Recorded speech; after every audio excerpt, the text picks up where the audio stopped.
Akratik Music present.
किनारे में ए भैया तू सब चल जो डूम से छिपा के फिका दे भाई। ठीक है तो हम जाइयो महाजी का हाल खड़ा बोला हम जाइयो। हाँ चला जो ठीक है हम जाइयो।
ए नदिया के चोदन कितनो गंजन हो गए ये बात ना मानो आई ना समझे भाई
तुम जानते हैं हम सच्चे राज हैं मौलिक।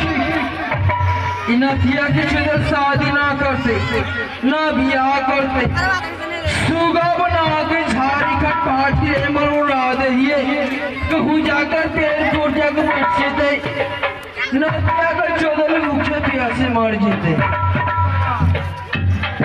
आगे सुगा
ई नथिया के से शादी करके विचार ना होले एक सुगा बना के आई भाट रही बंगाल की जंगल में रह रही है ये रात 10 दिन 8 दिन के बाद अपने साथ पता चला जेते मैं कैसे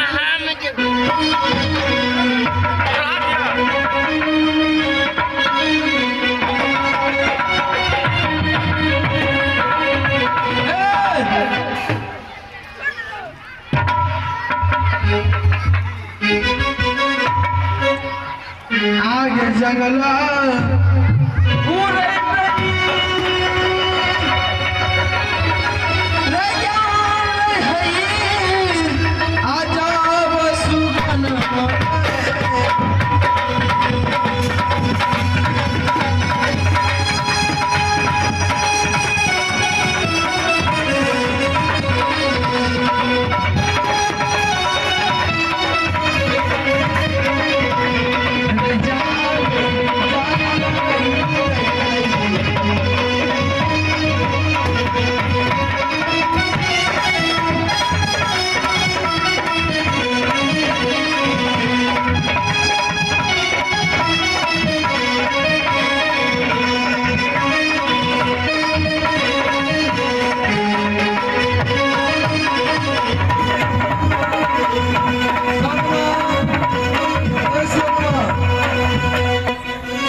Oh!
तुम्हारे पाँव पड़ता हूँ भाभी।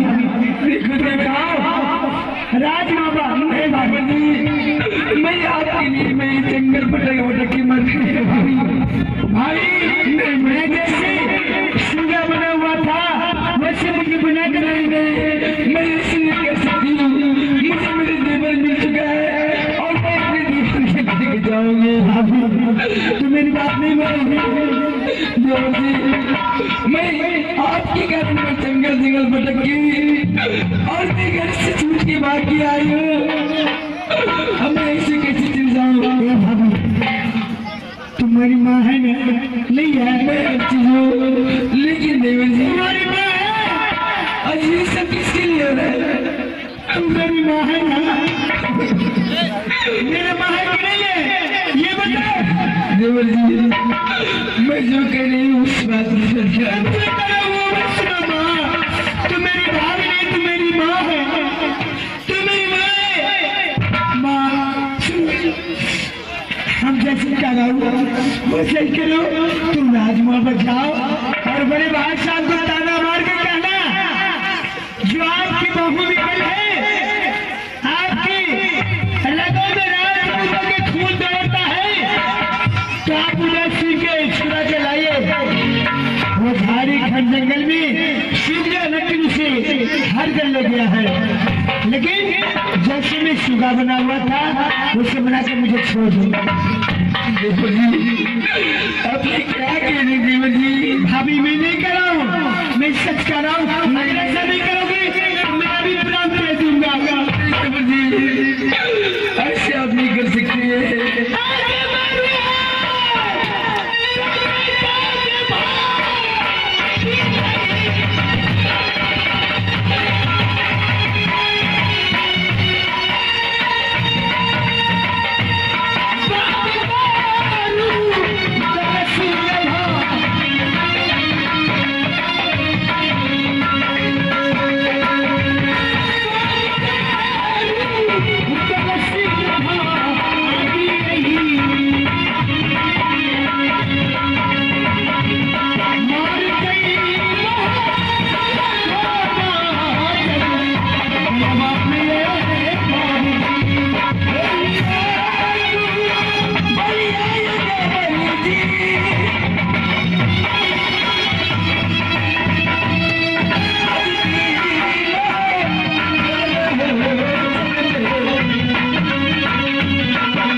जैसे मैं कह रहा हूँ सीख जाओ। लेकिन एक बात है, मैं अगर भैया कहे जो तुम चलो हमारे साथ, तुम कहना नहीं मैं नहीं जाऊंगी। ऐसे कर करके आप भैया के ताना मार देना, देखने कैसे आते हो वो हमें छुड़ाने के लिए। मैं तुम्हारे जिक्र में ये सब कर चुका हूँ तो ये भी बात मैं करूंगी जरूर। मैं कर चुका हूँ और करूंगी। ठीक है तुम जाओ। ठीक है मैं जा रहा हूँ। प्रणाम भाभी, हमें सीधा बनाकर छोड़ दो। जैसे ही मैं सीधा था उसे बना दो। ठीक है जी।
राज होने वाला है और शायद राज मोहब्बत अब बच नहीं सकता।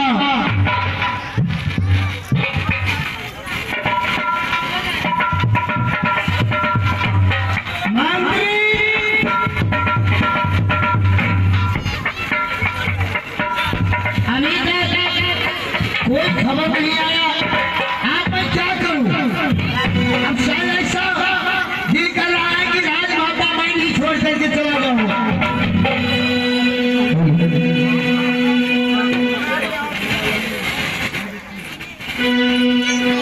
अब भागे ले